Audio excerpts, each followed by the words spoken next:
அஷ்டாவக்ர கீதை 10வது அத்தியாயம். அடுத்த பாடல். எத்தனை பிறவிகளில் உடலாலும் மனத்தாலும் வாக்காலும் பாடுபடவில்லை. கருமம் துன்பம் களைப்பை தருவது. ஆதலால் இப்பொழுதாயினும் இளைப்பாறு. எத்தனை பிறவிகளில் உடலாலும் மனத்தாலும் வாக்காலும் பாடுபடவில்லை. கருமம் துன்பம் களைப்பை தருவது. ஆதலால் இப்பொழுதாயினும் இளைப்பாறு. குருவான அஷ்டாவக்ரர் இந்த 10வது அத்தியாயத்தில் சிஷ்யரான ஜனக மகாராஜாவிற்கு வைராக்கியம் கொண்டு இந்த உலக விஷயங்களை அனுபவிக்கிறதுக்கு இருக்கக்கூடிய ஆசையெல்லாம் சுத்தமாக விட்டு ஆத்மனிஷ்டையில் நிம்மதியாக இருக்கணும். எதையும் இனி அனுபவிக்க தேவையில்லை, போக்தாவாக நீ இருக்க தேவையில்லை அப்படின்னு இதுக்கு முன்னாடி இருக்கக்கூடிய பாடல்களில் சொன்னார். ராஜ்யம், பெண்டிர், அசைகிற சொத்து, அசையாத சொத்து, பேரு, புகழ் இதெல்லாமே 4 நாளைக்குத்தான் இருக்கும். எவ்வளவு கஷ்டப்பட்டு நாம் அதை நிலை நிறுத்த நினைச்சாலும் ஒரு நாள் நம்மளை துக்கத்தை கொடுத்து அது நம்மை ஏமாற்றி விட்டு போகும். இதுதான் அதனுடைய இயல்பு, நாம ரூபத்தினுடைய இயல்பு.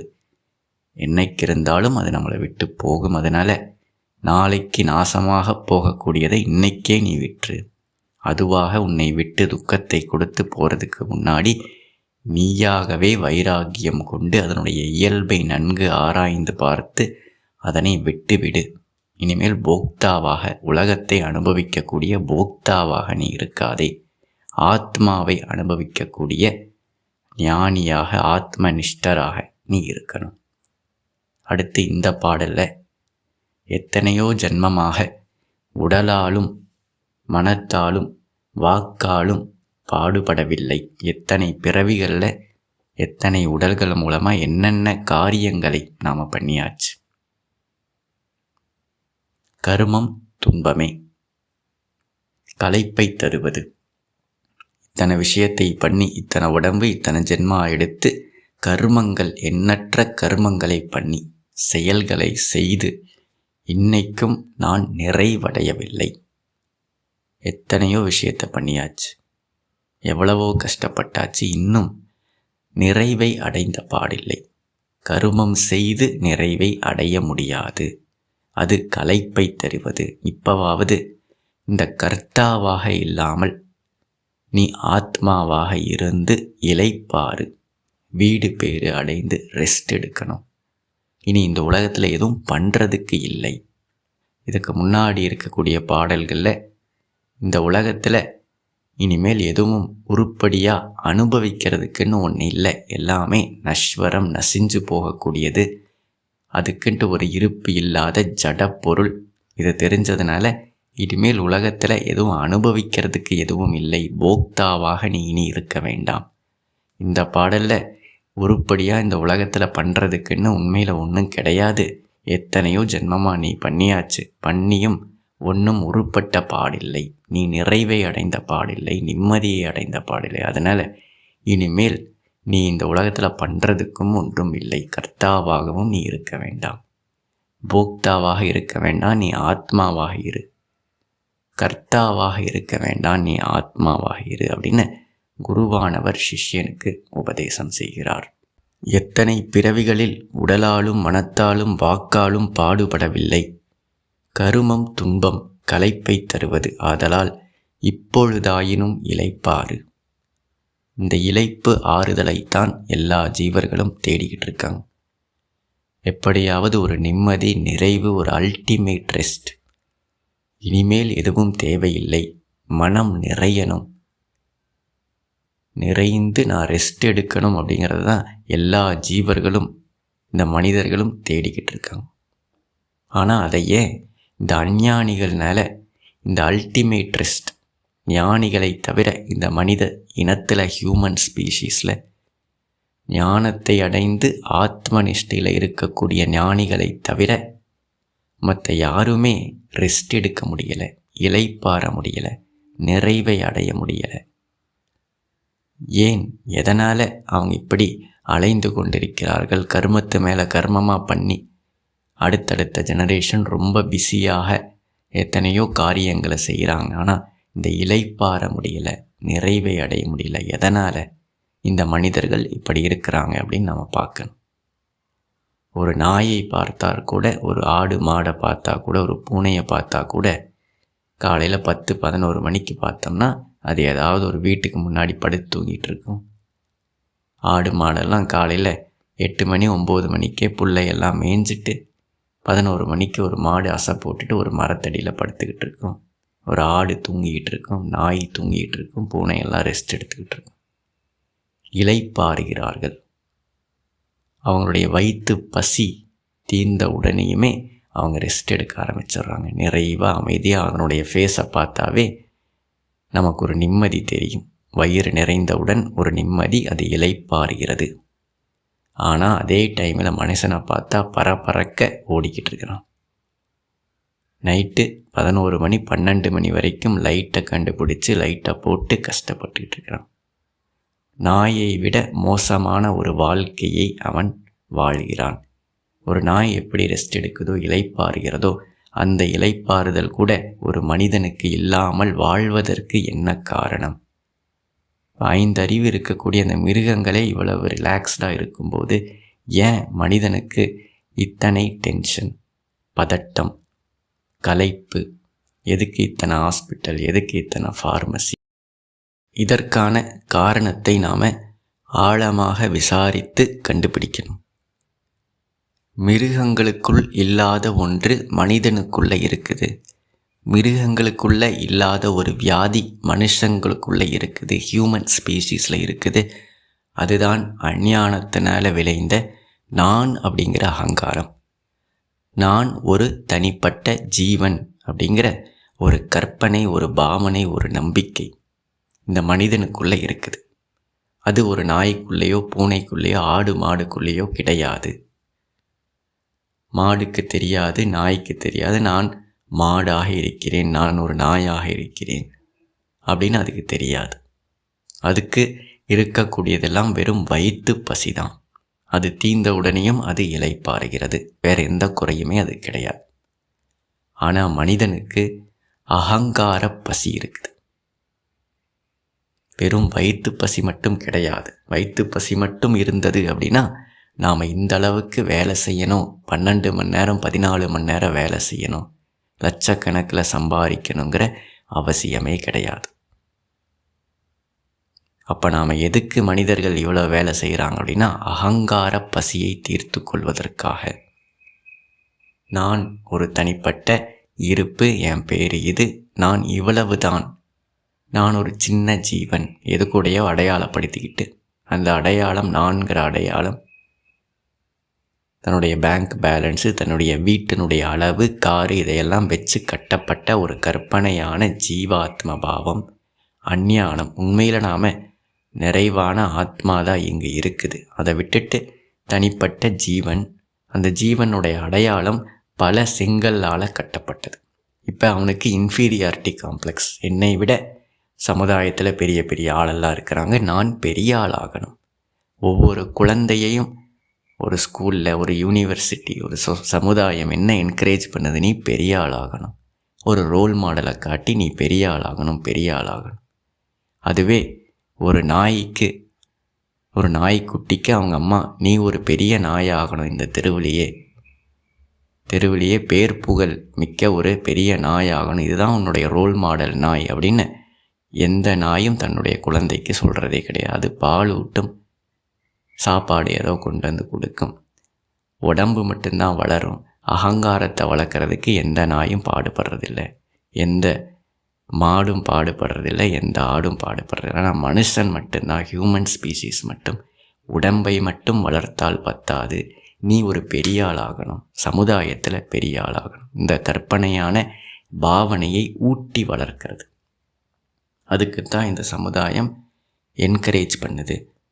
அப்போ இந்த அகங்காரம் பெருசாக அதனுடைய பசியும் அதிகமாகும். அப்போ இதைத்தான் நாம் சரியாக புரிஞ்சுக்கணும். அகங்காரம் பெருசாக இந்த ஸ்கூல், யூனிவர்சிட்டி, காலேஜு, சமுதாயம் எல்லாமே ஒரு குழந்தைக்குள்ளே ஒரு அகங்காரத்தை வளர்த்து கொண்டிருக்கிறது. நீ ஒரு தனிப்பட்ட ஜீவன். நீ இப்போ சின்னவனாக இருக்கிறாய், சின்ன ஜீவனாக, அற்ப ஜீவனாக இருக்கிறாய். இப்போதைக்கு நீ நிறைவானவன் கிடையாது. இது பத்தாது. நீயாக இருப்பது எங்களுக்கு பத்தாது. நீ பெரியாள் ஆகி காட்டணும். நீ ஒரு பெரிய அகங்காரமாக ஆகி காட்டணும். அதுக்கு நீ கஷ்டப்படு, உழைக்கணும் அப்படின்னு இந்த சமுதாயம் ஒரு குழந்தைக்கு என்கரேஜ் பண்ணுது. இப்போ அகங்காரம் பெருசாக ஆக அதுக்கு பசியும் அதிகமாகும். எப்படி ஒரு பிறந்த குழந்தை அது ஏதோ ஒரு 1/4 லிட்ரு 1/2 லிட்ரு பால் கொடுத்தாலே அதனுடைய பசி தீந்துடும். ஆனால் அதையே நாம் 4-5 வருஷம் பண்ணிக்கிட்டு இருந்தோம்னா அதனுடைய உடம்பு அதிகமான, இப்போதைக்கு பிறந்தது உடனேயும் கொஞ்சம்தான் அதுக்கு பால் தேவைப்படுது. ஆனால் அதை கொடுக்கும்போது என்ன ஆகுது? உடம்பு பெருசாகிக்கிட்டே போகுது. சாப்பாடு கொடுக்க கொடுக்க உடம்பு பெருசாகிட்டே போகுது. இப்போ 25 வயசு ஆயிடுச்சு அப்படின்னா அதே 1/4 லிட்டர் பாலை கொடுத்தா அது நிறையாது. இப்போ அதுக்கு 3 வேளையும் பிரியாணி தேவைப்படும். வயிறு பெருசாயிருச்சு, பசி பெருசாயிருச்சு.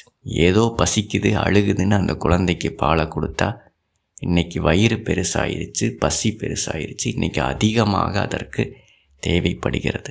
இதே மாதிரி தான் எப்படி ஒரு பிச்சைக்காரர் இருக்கிறார் அப்படின்னா அவர் ஏதோ ஒரு 20,000 25,000 சம்பாதிக்கிறவரை பார்த்து இவர் மாதிரி எனக்கு ஒரு வேலை கிடச்சி நான் ஒரு 4-5 வருஷம் வேலை செஞ்சால் நான் இனிமேல் பிச்சையே எடுக்க தேவையில்லை. எவ்வளவு அவமானப்பட வேண்டியதாக இருக்குது. சில பேர் பழைய சாப்பாடெல்லாம் போட்டுடுறாங்க. ஒரு 5 வருஷம் இந்த 25,000 ரூபாய் சம்பளத்துக்கு நான் வேலை செஞ்சேன்னா வாழ்நாள் ஃபுல்லாக நான் பிச்சை எடுக்காமையே சாப்பிட்டுட்டு நிம்மதியாக இந்த கோயில் படிக்கட்டில் நான் உட்காந்துக்கலாம், மரத்தடியில் உட்காந்துக்கலான்னு நினைப்பார். அவர் நினைப்புப்படி நாம் அவருக்கு ஒரு வேலையை வாங்கி கொடுத்து ஒரு 5 வருஷம் அவர் அதே 25,000 ரூபாயை சம்பாதிச்சா அதுக்கப்புறம் நாம் அவரை போய் கேட்டால் என்ன சொல்லுவார் அப்படின்னா, எனக்கு இன்னொரு 1,00,000 ரூபாய் வேலை ஒரு 5-6 வருஷம் கிடச்சிச்சுன்னா போதுங்க, நிறைவாக நான் இருந்துருவேன் அப்படின்னு சொல்லுவார்.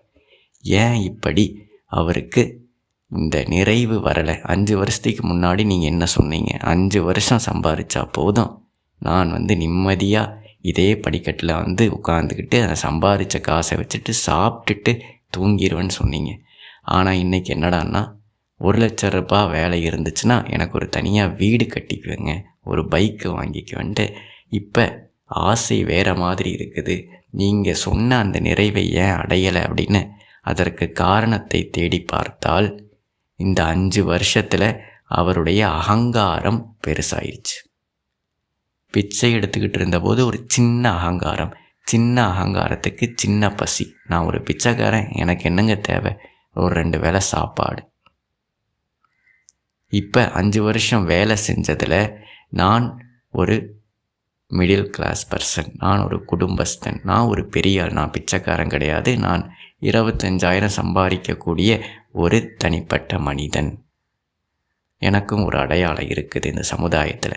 இப்போ பிச்சைக்காரனாக இருந்த அடையாளம், ஐடென்டிட்டி இந்த 5 வருஷத்தில் வளர்ந்துருச்சு. அது செய்த செய்கைகள்னால, அது சம்பாதிச்ச பணத்தினால கட்டப்பட்ட அடையாளம். எப்படி ஒரு குழந்தைக்கு பால் ஊட்டி வளர்த்ததுக்கப்புறம் அது வயிறு பெருசாயிருச்சு, உடம்பு பெருசாயிருச்சு, இன்றைக்கி அது 3 வேளை பிரியாணியாக கேட்குது. பால் கொடுத்து அதனுடைய நிறைவை அடைய வைக்கலான்னு பார்த்தா அது வளர்ந்து நின்று இன்றைக்கி பிரியாணி கேட்குது. இது இயல்பு. அந்த மாதிரி இந்த அகங்காரத்துக்கு சோறு போட்டு வளர்க்க வளர்க்க அது வளர்ந்துக்கிட்டே தான் போகும். வயிறாகுது ஒரு 20-25 வருஷத்துக்கு மேலே வளராது. சின்ன வயசுலேருந்து உடம்பு வளர்ந்துக்கிட்டே போகும். ஒரு 18-20 வயசுக்கு மேலே இதுக்கு மேலே இந்த ஸ்பீஷீஸ் வளர முடியாதுன்னு ஒரு எண்டு ஸ்டேஜ், ஒரு முற்றுப்புள்ளி வந்துடும். அப்போ நம்ம வயிற்றுக்கு மட்டும் சம்பாதிக்கணுன்னா 3 வேளை நம்ம சாப்பிட்ணும், இதுக்கு மேலே நம்மளால் சாப்பிட முடியாது. இப்போ 100 வருஷம் வாழ்கிறதுக்கு இவ்வளவு சம்பாதிச்சா போதுன்னு வயிற்றுக்கு மட்டும் சம்பாதிச்சா அதுக்கு ஒரு முற்றுப்புள்ளி இருக்குது. ஆனால் அகங்காரம் அப்படிங்கிறது அதனுடைய வளர்ச்சிக்கு எல்லையே கிடையாது. கற்பனையான இந்த தனிப்பட்ட நான் அப்படிங்கிற இந்த அகங்காரத்தினுடைய வளர்ச்சிக்கு அதுக்கு சோறு போட போட இந்த அகங்காரம் வளர்ந்துக்கிட்டே இருக்குது. இந்த அகங்காரம் என்னைக்காவது வளர்றது நிற்குமா? உடம்பு எப்படி வளர்றது? ஒரு 20 வயசில் நின்றுது. ஆனால் இந்த அகங்காரம் நிற்கவே நிற்காது. அன்லிமிட்டடாக அது வளர்ந்துக்கிட்டு போகும். இப்போ மனிதன் வேலை செய்கிறது வெறும் உடம்பு பசிக்காக மட்டும் கிடையாது, உடம்பை பசி தீர்க்கிறதுக்காக மட்டும் கிடையாது. அகங்கார பசியை தீர்த்தாதான் அவனுடைய மனம் நிறைவடையும். இதனால தான் நாயை விட மோசமான வாழ்க்கையை அவன் வாழ்கிறதுக்கு காரணம், நிம்மதி இல்லாமல் வியாதியோட ஸ்ட்ரெஸ்ஸோடு வாழ்கிறதுக்கு காரணம் அவன் தன்னுடைய அகங்கார பசியை தீர்க்க வேண்டியதாக இருக்குது. ஆனால் அந்த பசியை நிரந்தரமாக தீர்க்க முடியுமா அப்படின்னா முடியாது. ஏன்னா இந்த அகங்காரத்துக்கு நாம் போட போட அது பெருசாகிட்டே இருக்கும். இன்னைக்கு விட நாளைக்கு அது அதிகமாகத்தான் கேட்கும். இதைத்தான் நம்மளை சுற்றி இருக்கக்கூடிய சமுதாயத்தில் நாம் பார்த்துக்கிட்டு இருக்கோம். 1000 கோடி சம்பாதிச்சாலும் 10,000 கோடி சம்பாதிச்சாலும் இன்னும் அதிகமாக எனக்கு வேண்டும், நிறைவு வரலை. அதற்கு காரணம் இந்த அகங்காரம் அன்லிமிட்டடாக பெருசாகும். இந்த பூமியிலேயே நான் நம்பர் 1 பணக்காரனாக இருந்தாலும் அடுத்து நான் மார்ஸுக்கு போகணும். அப்போ அகங்காரத்துக்கு ஒரு முற்றுப்புள்ளியே கிடையாது. இதனுடைய பசியை நாம் நிரந்தரமாக தீர்க்கவே முடியாது. இப்படித்தான் மனிதன் மாட்டிக்கொண்டிருக்கிறான். ஒரு பேய் பசி, அதை தீர்க்கவே முடியாமல் அதுக்கிட்ட மாட்டிக்கிட்டு இருக்கிறான். குழந்தைகளிலிருந்து அந்த அகங்காரத்தை வளர்த்தி விட்டு இந்த அகங்காரத்துக்கு இப்போ அகங்கார பசிக்கு தீனி போட முடியாமல் அது அவனை கஷ்டப்படுத்திக்கிட்டு இருக்கு. அப்போ இந்த மனிதன் வெளியில் பார்க்கறதுக்குத்தான் உடம்பெல்லாம் ஒரே மாதிரி இருக்குதோ தவிர அவனுடைய அகங்காரம் வேறு வேறு சைஸில் இருக்குது. ஒவ்வொரு மனிதனுக்குள்ளேயும் அவனுடைய அகங்காரத்தினுடைய சைஸு வேறு வேறு மாதிரி இருக்குது. அதுக்கேற்ற மாதிரி அவனுடைய தேவைகளும் வேறு வேறு மாதிரி இருக்குது. ஒருத்தருக்கு எலி மாதிரி ஒரு அகங்காரம், சின்ன அகங்காரம். ஒருத்தருக்கு யானை மாதிரி ஒரு அகங்காரம், ரொம்ப பெரிய அகங்காரம். சின்ன அகங்காரம் இருக்கிறவருக்கு சின்ன பசி, பெரிய அகங்காரம் இருக்கிறவருக்கு பெரிய பசி. வெளியில் பார்த்தா உடம்பு அதே 6 அடி, அதே 50-60 கிலோ தான். ஆனால் தேவைகள் ஏன் வேறு வேறு மாதிரி இருக்குது? யாருமே நிறைவை அடையவில்லை. பிச்சைக்காரனும் நிறைவை அடையவில்லை, கோடீஸ்வரனும் நிறைவை அடையவில்லை. 2 பேர்த்துக்கும் தேவை வேறு வேறு மாதிரி இருக்குது. உடம்பு ஒன்று தான். காரணம் அவருடைய அகங்காரம் வேறு வேறாக இருக்குது. அதனால தான் 2 கிலோமீட்டரில் ஆஃபீஸ் இருந்தாலும், வீட்டிலிருந்து 2 கிலோமீட்டரில் ஆஃபீஸ் இருந்தாலும் 7 பேர் உட்காரக்கூடிய ஒரு பெரிய காரில் தான் அவர் போவார். ஏன்னா அவர் மேனேஜர், அவர் சிஇஓ, அவர் ஒரு மினிஸ்டர். அந்த உடம்பு உட்கார்றதுக்கு ஒரு சின்ன ஸ்கூட்டியே போதும், ஒரு ஆல்டோ காரே போதும். ஆனாலும் கொடியை முன்னாடி கட்டிக்கிட்டு 10 பேர் உட்கார்ற வண்டியில் தான் அவர் போவார். ஏன்னா அவருடைய அகங்காரம் யானை மாதிரி. ஒரு சின்ன வண்டியில் இந்த யானை உட்காராது. அகங்காரம் பெருசாக இருக்க அதனுடைய பசி பெருசாயிரும். அப்போ அதுக்கு பெரிய வண்டி வேணும், ஒரு பெரிய வீடு வேணும். இப்போ மினிஸ்டராக நான் இருக்கிறேன், நான் ஒரு பெரிய ஆள், இந்த சின்ன வீட்டிலலாம் இருக்க முடியாது. உடம்புக்கு வீடு வேணும்னா அது சின்ன வீடு, 6 அடி இருக்கக்கூடிய அந்த உடம்புக்கு வீடு வேணும்னா ஈஸியாக நம்ம கட்டிடலாம். ஆனால் அகங்காரத்துக்கு வீடு வேணும்னா அது யானை மாதிரி வளர்ந்து நிற்கிது. அப்போ பெரிய கதவு வேண்டும், பெரிய வீடு வேணும், ஸ்விம்மிங் பூல் வேணும். ஒரு யானை குளிக்கணும் அப்படின்னா அது சின்ன பாத்ரூமில் குளிக்காது, அதுக்கு ஒரு ஸ்விம்மிங் பூல் வேணும். ஒரு யானை நடந்து வருது அப்படின்னா எல்லாரும் அதை திரும்பி பார்க்கணும், அட்டென்ஷன் வேணும். இப்போ நாம் சோ கால்டு விஐபி அப்படிங்கிறவளுக்கு மிகப்பெரிய அகங்காரமாக அது வளர்ந்து நிற்கிது.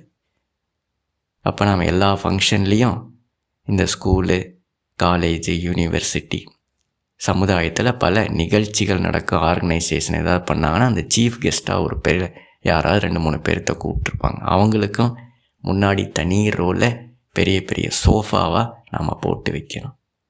மற்றவங்கலாம் பிளாஸ்டிக் சேரில் உட்காந்துருப்பாங்க. ஆனால் சீஃப் கெஸ்ட்டுக்கு நாம் சோஃபாவை போட்டு வைக்கணும்.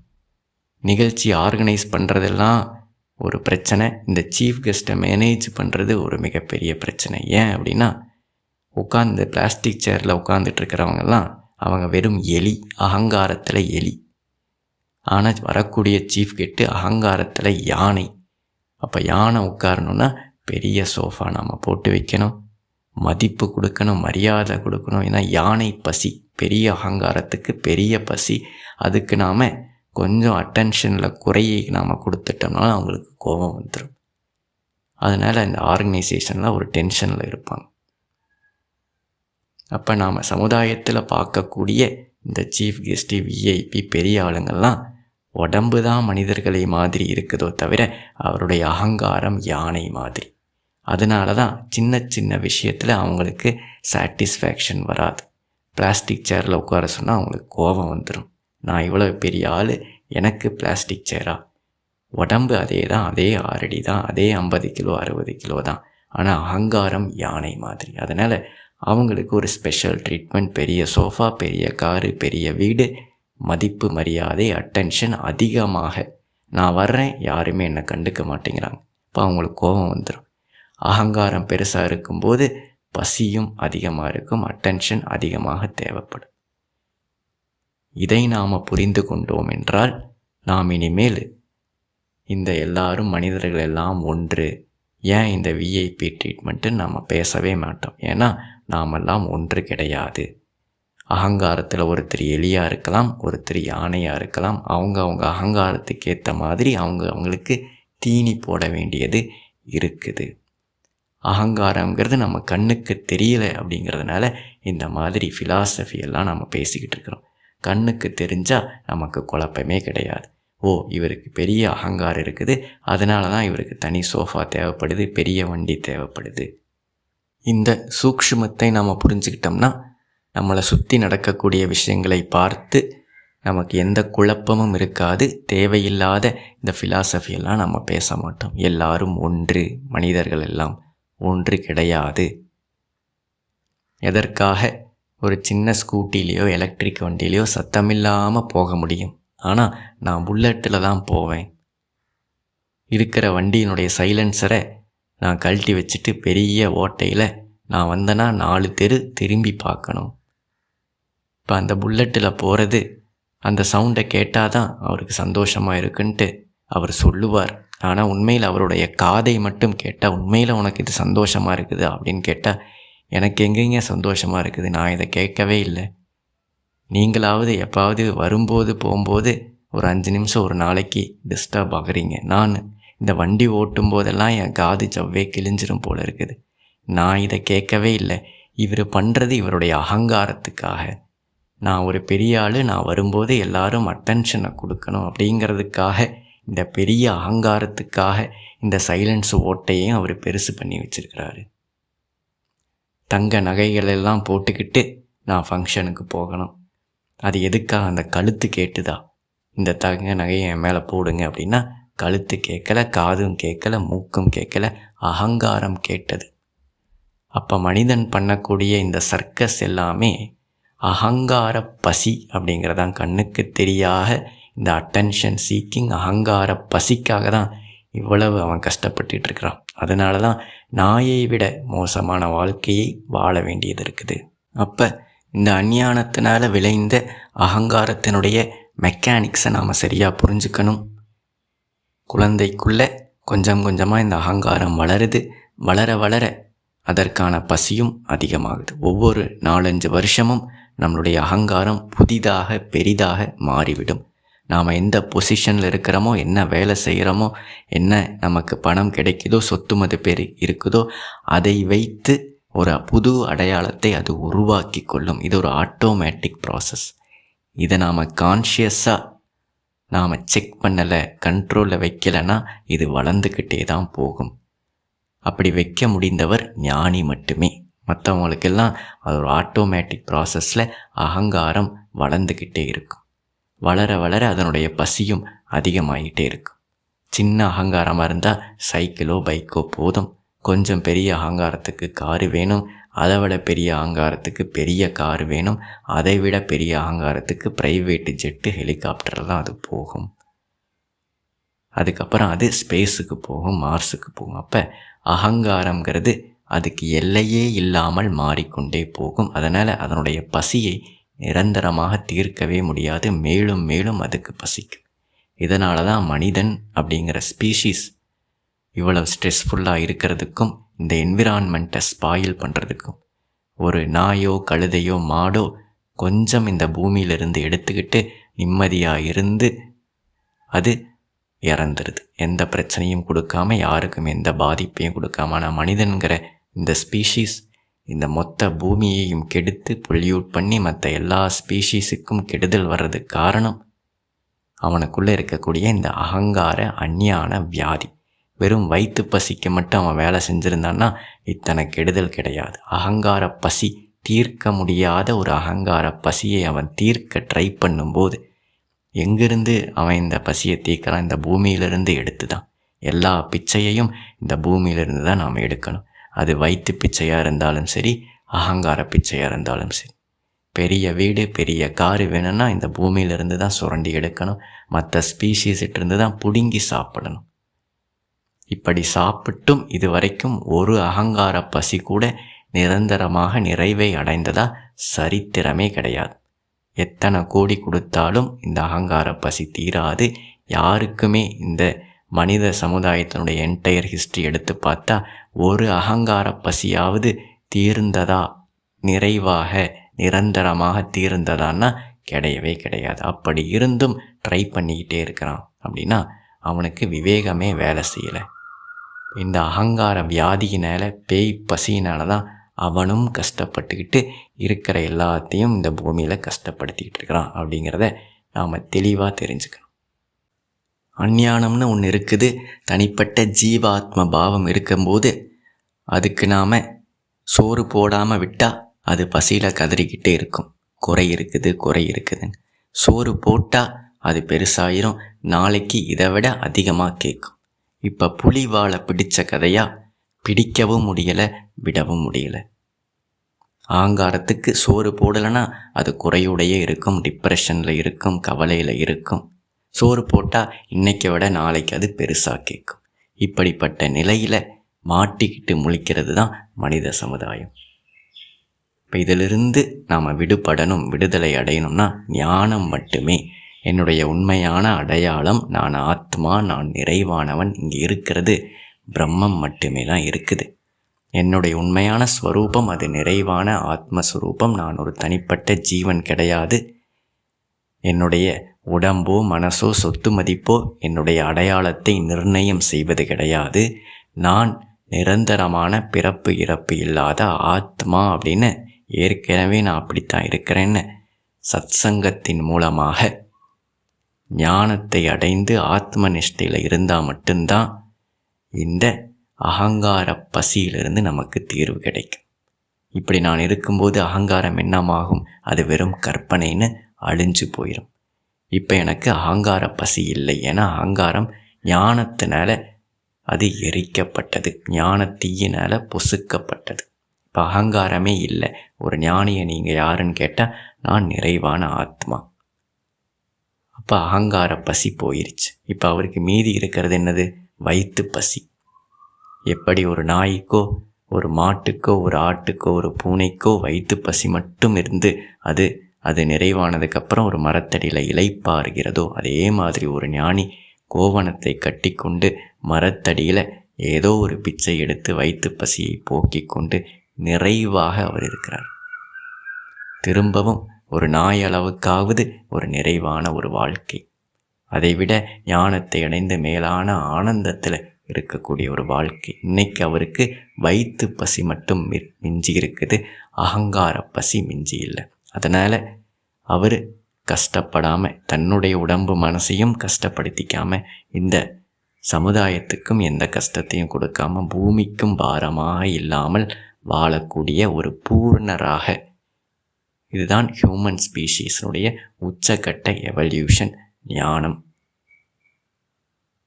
அப்போ எல்லாத்துக்கும் நன்மை தரக்கூடிய ஒரு ஸ்பீஷீஸாக மாறணும் அப்படின்னா நம்ம ஞான அகங்கார பசியை நம்ம டிரான்சென்ட் பண்ணணும்.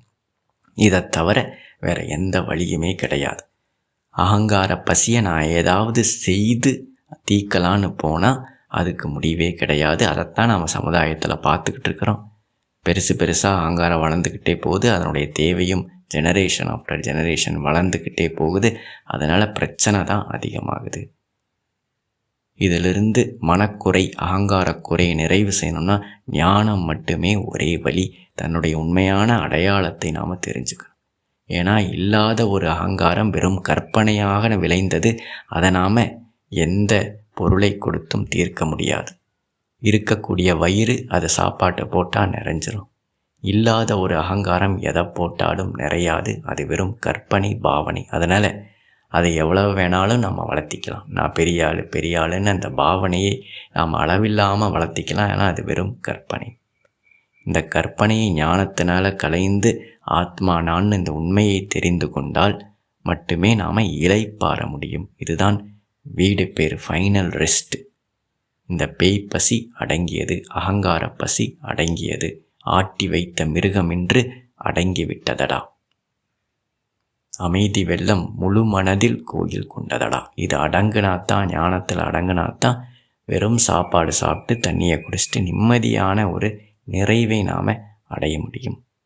இறுதியாக, எத்தனை பிறவிகளில் உடலாலும் மனத்தாலும் வாக்காலும் பாடுபடவில்லை. கருமம் துன்பம் களைப்பை தருவது. ஆதலால் இப்பொழுதாயினும் இளைப்பாறு. இப்படி குருவான அஷ்டாவக்கரர் சிஷ்யரான ஜனக மகாராஜாவிற்கு ஞானத்தை அடைந்து ஆத்ம நிஷ்டையில் நிலைத்திருந்து நீ பெர்மனண்ட்டாக ரெஸ்ட் எடு, இளைப்பாறு, நிம்மதியை நிறைவை அடைந்துவிடு, வேற வழியே கிடையாது அப்படின்னு உபதேசம் செய்கிறார்.